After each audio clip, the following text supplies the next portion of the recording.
Hello दोस्तों, स्वागत है आप सबका आपके अपने यूट्यूब चैनल एजुका पे। तो दोस्तों हम एक्टिव पैसिव में अभी तक टेंसेस को कवर कर चुके हैं, साथ ही उनके इंटेरोगेटिव पार्ट को भी कवर कर चुके हैं। और कुछ हमने मिसलेनियस रूल्स भी पढ़े थे, जैसे डबल ऑब्जेक्ट के बारे में या मॉडल्स और हेल्पिंग वर्ब्स के बारे में। आज की क्लास में हम इम्पेरेटिव सेंटेंसेस के बारे में पढ़ेंगे। फिर हमारे जो एक्टिव पैसिव में कुछ एक्सेप्शंस हैं उनकी डिस्कशन करेंगे। और इसी के साथ एक्टिव पैसिव की ये लास्ट क्लास है दोस्तों। और इस क्लास को ध्यान से सुनिएगा, क्योंकि इस क्लास में बहुत से जो हम एग्जाम्पल्स और सेंटेंसेस आपको पढ़ाएंगे ये एग्जाम में ऑलरेडी आ चुके हैं। इसलिए और फिर इसके बाद दोस्तों आपको प्रैक्टिस भी करनी है इन सभी टॉपिक्स की। तो आइए स्टार्ट करते हैं आज की क्लास।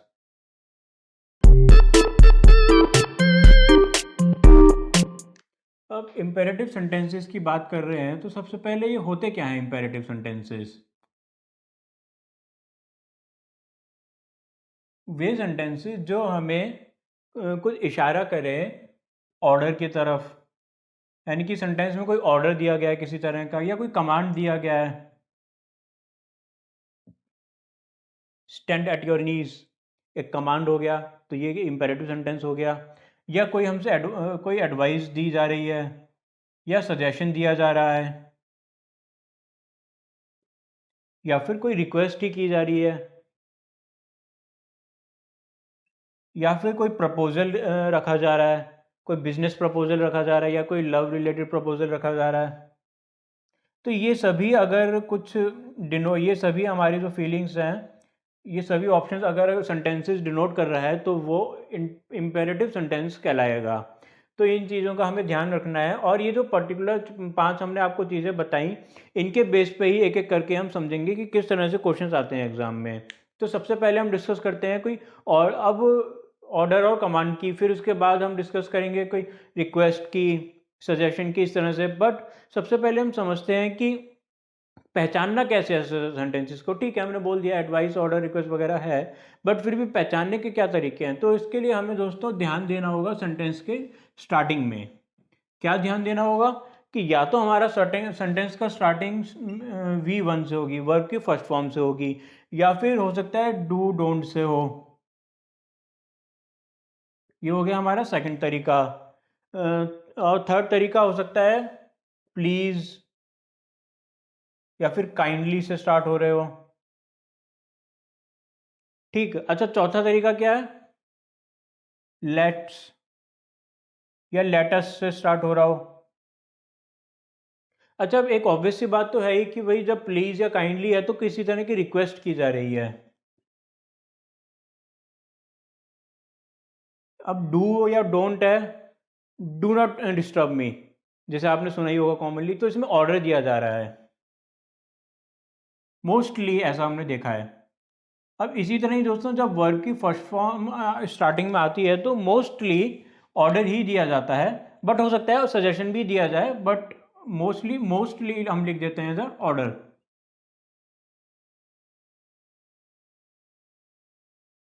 तो एक एक करके हम देखते हैं। पहले तो डिस्कस करते हैं वर्ब की फर्स्ट फॉर्म के बारे में ही। जैसे कि एक एग्जांपल लेते हैं, क्लोज दी डोर। ये हो गया हमारा नॉर्मल एक्टिव फॉर्म। अब इसको पैसिव में लाना है तो कैसे लाएंगे, I order you to close the door. बहुत सिंपल से तरीके से मैंने बोला कि मैंने तुम्हें ऑर्डर दिया है डोर क्लोज करने के लिए। ये हो गया एक्टिव फॉर्म में। मैं आपको ये समझाना चाह रहा हूँ कि क्लोज द डोर का एक्चुअल मीनिंग हो गया I order you to close the door, ताकि हमें आसानी हो जाए पैसिव फॉर्म में कन्वर्ट करने के लिए। यू आर ऑर्डर्ड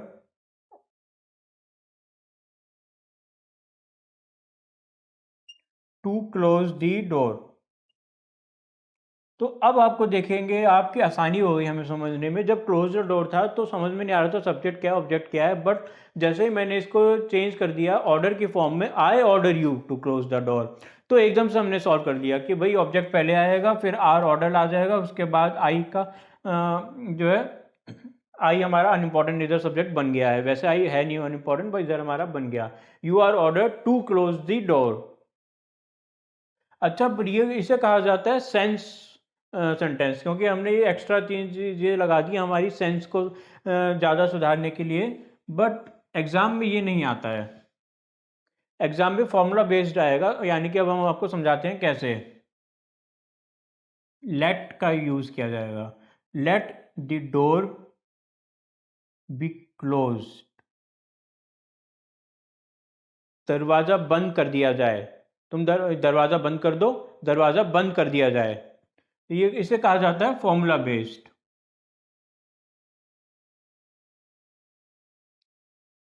इसी तरह bring me a glass of water, मेरे लिए एक पानी का ग्लास लेकर आओ, ये हमने ऑर्डर दे दिया।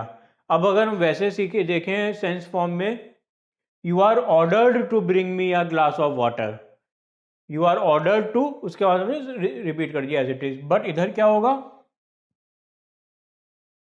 Late a glass of water be brought to me, let a glass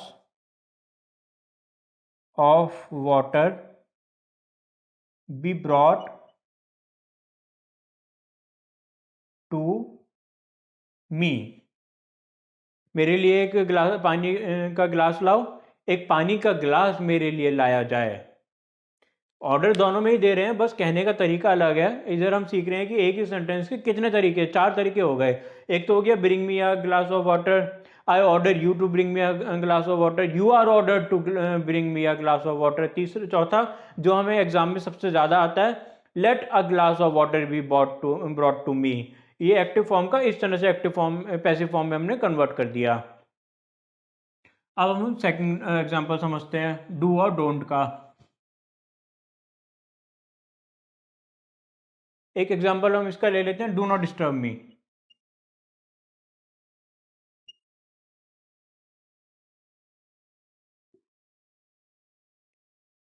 तो इसका एक तो ये बन ही जाता है सीधा सीधा, you are ordered to not to disturb me. दूसरा क्या हो जाएगा, let me not be disturbed, मुझे परेशान ना किया जाए। अगर एक और एग्जांपल देखें तो डू इट क्विकली, या इसका बन जाएगा let it be done quickly. Quickly as it is नीचे उतर आएगा, क्विकली जो टाइम को डिनोट कर रहा है, तो उसमें हमने कोई छेड़खानी करी, लास्ट का लास्ट में हमने लगा दिया। तो ये हो गया हमारा डू और डोंट का। इससे पहले हमने पढ़ लिया था वर्ब की फर्स्ट फॉर्म का। अब हम प्लीज और काइंडली के बारे में पढ़ेंगे। अब हमारा थर्ड फॉर्म जो हमने पहले डिस्कस किया था, काइंडली या प्लीज से जो वर्ड्स हमारे स्टार्ट हों, जैसे कि प्लीज हेल्प द पुअर,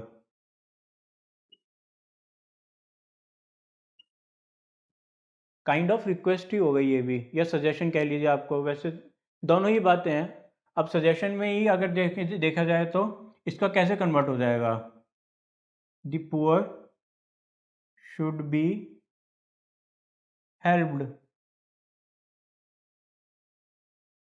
अब कोई नहीं सुन रहा तो हमने तो एक जनरल बात के सजेशन दे दिया अपनी कि पुअर को हेल्प किया जाना चाहिए।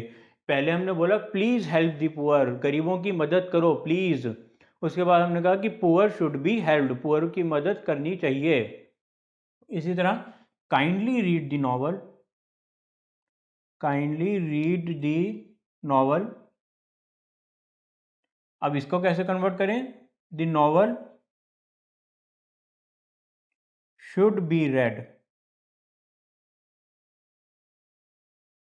प्लीज़ काइंडली आप नॉवल पढ़ लीजिए, नॉवल पढ़ी जानी चाहिए। थोड़ा सा इधर हमारा स्ट्रॉन्ग सेंस हो जाता है। पर ये दोनों ही हमने जो डिस्कस करे हैं फॉर्मूला बेस्ड हमने डिस्कस करें। एक बात आप ध्यान रखिएगा, सेंस बेस्ड आते ही नहीं है तो उसको हम इसलिए डिस्कस नहीं कर रहे हैं। अब फोर्थ पॉइंट की बात करते हैं, लेट्स या latus.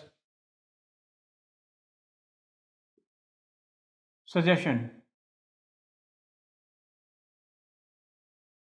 Latus help the poor,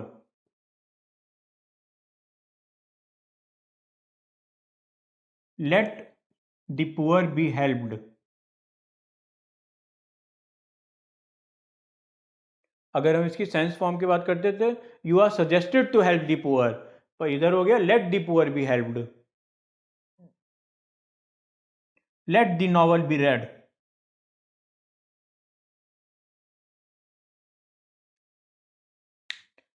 ये तो उसका पैसिव हो गया। पहले इसका एक्टिव हम डिस्कस करते हैं। लेट्स रीड द नॉवल, ये हो गया एक्टिव। इसका पैसिव हो जाएगा let the novel be read. ध्यान एक ही बात इधर देनी है दोस्तों हमें, ताकि हम कंफ्यूज ना हो जाए कौन सा एक्टिव है कौन सा पैसिव सेंटेंस। इसलिए आप ध्यान दीजिएगा कि हमारा ऑब्जेक्ट किधर आ रहा है। जो नॉवल ऑब्जेक्ट थी जो सेंटेंस के लास्ट में आ रहा था वर्ब के बाद में, तो ये हो गया एक्टिव। जब हमारा नॉवल वर्ब से पहले आ गया स्टार्टिंग में, तो ये हो गया हमारा पैसिव सेंटेंस। इधर भी पुअर जो हमारा ऑब्जेक्ट है वो लास्ट में आया, तो हो गया हमारा ये एक्टिव सेंटेंस। जब पुअर हमने वर्ब से पहले लिया है, तो ये हो गया हमारा पैसिव सेंटेंस। इस बात का हमें खास ध्यान रखना है, हम कहीं एक्टिव पैसिव के बीच में कंफ्यूज ना हो जाए कौन सा एक्टिव है कौन सा पैसिव टेंस है। अच्छा दोस्तों, कुछ इंपेरेटिव सेंटेंसेस ऐसे भी होते हैं जिसमें ना ऑब्जेक्ट का पता है ना सब्जेक्ट का पता है। अब ऐसे इंपेरेटिव सेंटेंसेस का इंपॉर्टेंट है कि हम सिर्फ सेंस फॉर्म ही लगा सकते हैं, इनमें फॉर्मूला बेस्ड फॉर्म नहीं लगाई जाती, और ये क्वेश्चन में आ भी जाते हैं पेपर्स में। एक एक करके हम देखते हैं कुछ sentences. Come in, you are ordered to come in.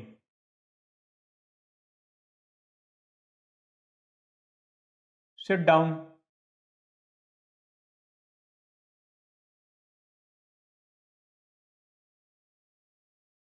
You are suggested to sit down, या फिर you are requested to sit down, जो भी आपको सही लगे। कीप क्वाइट, इधर हम कह सकते हैं you are requested to keep quiet. As it is हम पूरा सेंटेंस लास्ट में उतार रहे हैं, बस स्टार्टिंग में हम जो है किसी व्यक्ति को एज्यूम करके कि यू हमने लगा दिया, you are requested to, you are order to, you are advised to, इसी तरह हमने लगा दिया ये, और उसके बाद एज इट इज सेंटेंस उतार दिया। लास्ट हम देखते हैं get out, you are ordered to get out. इसी के साथ दोस्तों हमारा इंपेरेटिव सेंटेंसेस कंप्लीट हो गए हैं। अब बस थोड़े से हमारे एक्सेप्शंस बचे हैं, और इस एक्सेप्शंस खत्म होते ही हमारे एक्टिव पैसिव की कंप्लीट कोर्स हो जाएगा पूरा हमारा। अब हम दोस्तों कुछ एक्सेप्शंस की बात करते हैं, और सबसे पहला हमारा एक्सेप्शन है प्रपोजिशंस को लेके।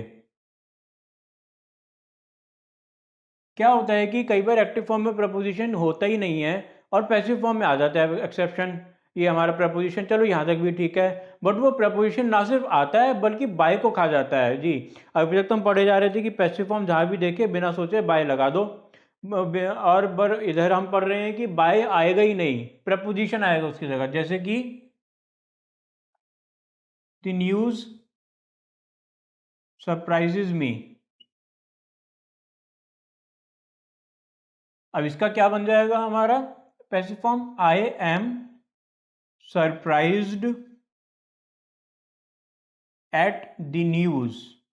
देखा आपने कि एट आ गया कहीं से और बाय को खा गया। योर वर्क प्लीजेज मी, इसका क्या बनेगा passive form, I am pleased with your work. तुम्हारा वर्क मुझे खुशी देता है, मैं खुश हूं तुम्हारे काम से। तो इधर विद जो आ गया वो एट की जगह आ गया। अब दूसरे एक्सेप्शन की बात करते हैं हम। मान लीजिए कि सब्जेक्ट आ रहा है इधर, प्लस कुछ वर्ड्स हमारे आ रहे हैं जो हम देख रहे हैं अब, say, think, believe, feel, fear, know. Understand, उसके बाद कुछ हमारा सेंटेंस है आगे। तो इसको ये हो गया हमारा एक्टिव फॉर्म। अब इसका हम पैसिव फॉर्म में कैसे लाएंगे? It plus helping verb plus इन सब की third form said, thought, believed, felt, feared, known, understood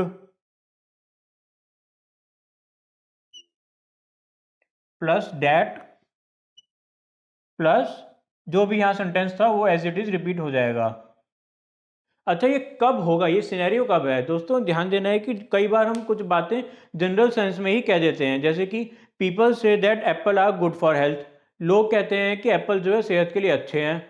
हमने एक जनरल सेंस में कह दी कि कोई भी एप्पल है अच्छा ही होता है सेहत के लिए, ऐसा लोग कहते हैं। तो ये जो लोग हैं ना, ये लोग हम हटा देंगे।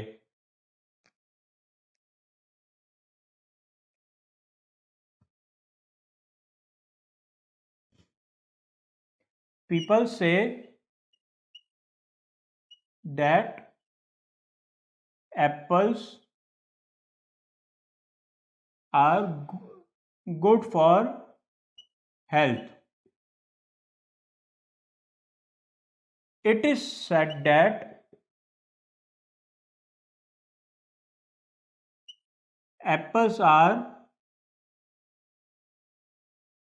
good for health.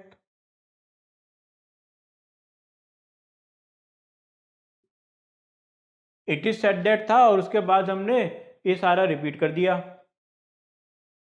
तो ये हो गया हमारा सेकंड एक्सेप्शन, जिसमें हम देखते हैं कि इट आया, उसके बाद हमारा हेल्पिंग वर्ब आ गया, उसके बाद जो भी इनमें से वर्ब आना था उसकी थर्ड फॉर्म आ गई इधर, उसके बाद डैट लगा के हमने एज इट इज सब कुछ रिपीट कर दिया। एक और देखते हैं। They believed that robbers were novice. वे सब मानते थे कि जो रॉबर्स हैं, जो ये डाकू हैं, ये अनाड़ी हैं। नोविस मतलब कोई नया नया जिसने शुरू करा हो काम, अनाड़ीपन हो जिसमें। तो इसका क्या हो जाएगा? It is believed that robbers were novice. तो ये हो गया हमारा सेकंड एक्सेप्शन। अब हम थर्ड एक्सेप्शन की तरफ बढ़ते हैं। अब हम थर्ड एक्सेप्शन की बात करेंगे हमारा। इधर हमें क्या ध्यान देना है? It is time plus to. इसका क्या हो जाएगा? It is time as it is रहेगा, टू की जगह फॉर आ जाएगा और ऑब्जेक्ट लग जाएगा पहले, जैसे कि it is time to take tea. इसका क्या बन जाएगा? It is time for tea to be taken. Time आ गया है कि हम चाय पी लें, टाइम आ गया है कि चाय पी ली जाए। अब एक और अगर इसका देखें तो it is time to study English.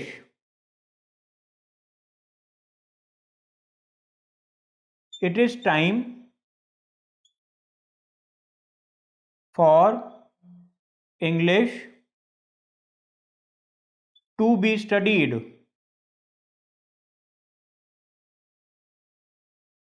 यहाँ हमने बोला तो ऑब्जेक्ट आ जाता है, उसके बाद में टू बी लगा देते हैं, फिर उसके बाद में हमारी वर्ब की थर्ड फॉर्म।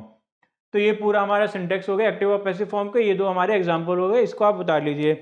इसके बाद हम करते हैं दोस्तों अपना आज का last exception.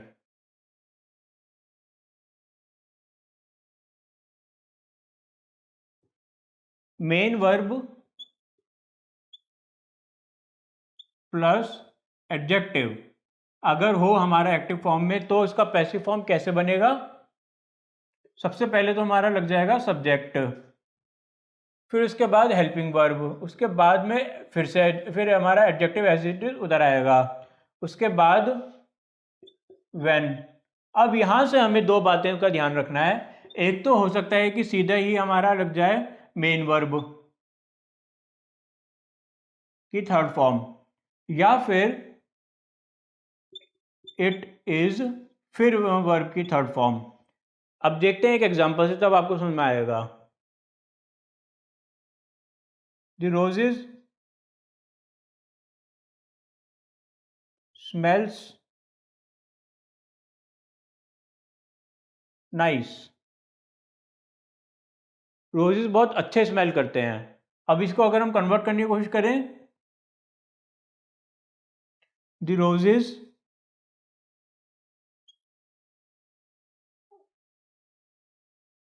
Are nice.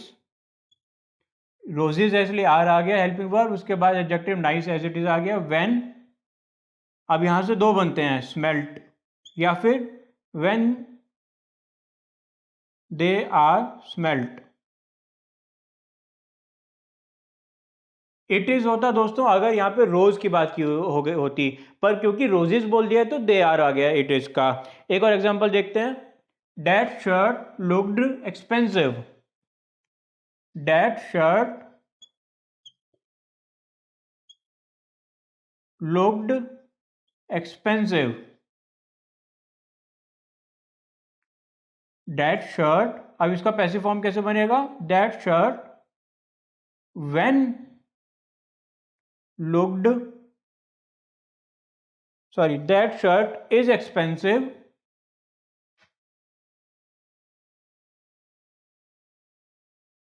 When. यहां से दो फॉर्म बन जाते हैं जैसा कि हमने पढ़ा। पहला तो हो जाएगा लुक्ड, दूसरा हो जाएगा व्हेन इट इज लुक्ड। तो ये हमारा लास्ट एक्सेप्शन का ये एग्जांपल आ गया। ध्यान हमें बस सिंटेक्स पे देना है। अच्छा, अगर आप सिंटेक्स पे पढ़ लेते हैं ना, सिंटेक्स की पढ़ाई कर लेते हैं अच्छे से, अपने आप ही आप कोई भी एग्जांपल हो सॉल्व कर लेंगे। ध्यान में हमें बस सिंटेक्स रखने हैं, ये एक्सेप्शंस के सिंटेक्स रखने हैं। सिंटेक्स बहुत मैटर करता है, बाकी तो अपने आप हम बनाते ही चलते हैं। अच्छा चलिए दोस्तों, अब इसके साथ में हमारा एक्टिव एंड पैसिव कंप्लीट हो गया है आज, और कुछ इससे बाहर पेपर में आएगा नहीं। तो एटलीस्ट सबसे पहले तो आप ये टेंशन ना लीजिएगा कि इससे बाहर कहीं कुछ और ना आ जाए, क्योंकि जितना हमने पढ़ा दिया है ये मच मोर देन एनफ है। बस आप ये सब की बार बार दोहराएं, इसको याद करें, समझें, फिर प्रैक्टिस करें अपनी बुक से। उसके बाद आप देखेंगे कि खुद ही आपसे जो प्रीवियस ईयर के क्वेश्चन है कितना इजीली सॉल्व होते हैं। तो चलिए ठीक है। अगर दोस्तों, अगर आपको हमारी आज की क्लास पसंद आई तो हमें वीडियो पे लाइक कीजिएगा और शेयर कर दीजिएगा। साथ ही अगर आपको कोई डाउट्स हैं तो कमेंट सेक्शन में बताइएगा हमें, हम आपकी हेल्प कर देंगे। और अगर आपने अभी तक हमारे वीडियो को सब्सक्राइब नहीं किया है तो प्लीज़ वीडियो को सब्सक्राइब करें और साथ ही दिए गए बेल आइकन पर क्लिक करें ताकि हमारी वीडियोज़ के टाइमली अपडेट्स आपको मिलते रहें। Thank you.